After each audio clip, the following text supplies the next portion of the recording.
পরীক্ষা করে রহমত নাযিল করেছে। আজও পর্যন্ত কিয়ামত পর্যন্ত আল্লাহর পবিত্র উম্মত যদি মুহাব্বত আর দিল ভরা ভালোবাসা নিয়ে রাসূলের সাথে দুরূদ পাঠ করে, আল্লাহ তাআলা আজও মজলিসের উপরে উম্মতের উপরে রহমত নাযিল করে।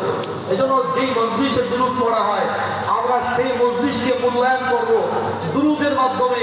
আল্লাহ সুবহানাহু ওয়া তাআলা দুরূদের আমল করার তৌফিক দান করুন, বলি আমিন। আরেকটি সুন্নাহের উপরে আমি আলোচনা করে আমার আলোচনার সমাপ্তি করব ইনশাআল্লাহ। সালাম দেওয়া কি ভাই?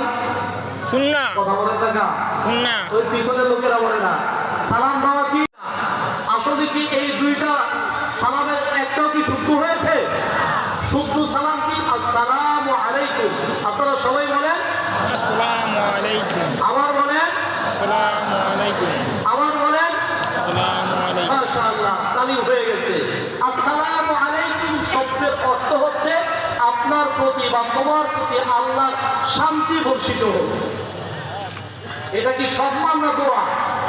আমরা সালামটাকে সম্মানের প্রতীক বানিয়ে নিয়েছি, যার কারণে ইমাম মুসল্লিকে সালাম দিতে চায় না, মুসল্লি ইমামকে সালাম দিতে চায় না, মেম্বার চেয়ারম্যানকে সালাম দিতে চায় না, স্ত্রী স্বামীকে সালাম দিতে চায় না, স্বামী স্ত্রীকে সালাম দিতে চায় না। সালামের প্রচলন আমরা আমাদের ঘরোয়াভাবে বন্ধ রাখার কারণে আল্লাহর গজব নাযিল হয়ে গেছে। ঠিক না ভাই? সালামের প্রচলনটা আমরা রাখছি কাদের ক্ষেত্রে? চেয়ারম্যান, মেম্বার, সভাপতি, বড় বড় লোক, লিডার, বড় বড় আলেম ওলামা, তাদের কাছেই আমরা সালামটা সীমাবদ্ধ রাখছি। রাসূলুল্লাহ সাল্লাল্লাহু আলাইহি ওয়াসাল্লাম তার খেদমতের খাদেম আনাস রাদিয়াল্লাহু তাআলা আনহুকে সালাম আগে দিয়েছেন। কি দিয়েছেন? ছোট্ট ছোট্ট বাচ্চাদেরকে রাসূলুল্লাহ সাল্লাল্লাহু আলাইহি ওয়াসাল্লাম সালাম আগে দিয়েছে। এখনকার মুরব্বীরা বাচ্চাদেরকে কয় তোমার থেকে আমি কিছু পাই, বলে কি বলে না? তোমার থেকে আমি কিছু পাই। বাচ্চাগুলো আমাকে জবাব দিতে পারে না, কি পান? তুমি আমাদের কাছে সালাম দিবা, এটা কি উচিত ছিল? বড় বিশাল আত্মীয়তা থেকে আস্তে আস্তে যখন সালামের প্রচলনটা ছোট থেকে বড়, বড় থেকে ছোট, ঘর থেকে বাহির, বাহির থেকে ঘর, প্রতিটি মানুষের কাছে কাছে সালামের সুন্নাহ জারি করবে, তখন আপনার যদি লজ্জা হবে না, আসবে ঈমানের মতো দৌলত, রহমতের মতো বরকত। সুবহানাল্লাহ। এজন্য আগে আগে সালাম চাই। বলেন আগে আগে সালাম দেব। সবাই বলেন আগে আগে সালাম দিব। ওদিকে বলেন আগে আগে সালাম দিব, বেশি বেশি সালাম দিব, বেশি বেশি সালাম। সালাম শুদ্ধ করে দেব। সালাম শুদ্ধ করে। কয়টা ভাই?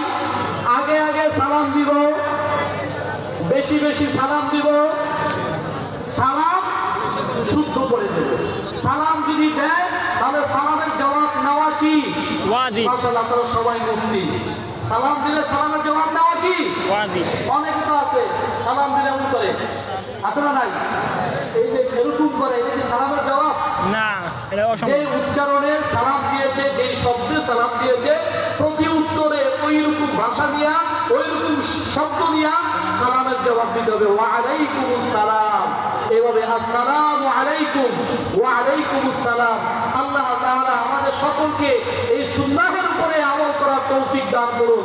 সকলে বলি আমিন। আমার কথা শুরু থেকে পর্যন্ত কোনো ভুল হলে সন্তান হিসাবে, ভাই হিসাবে, বন্ধু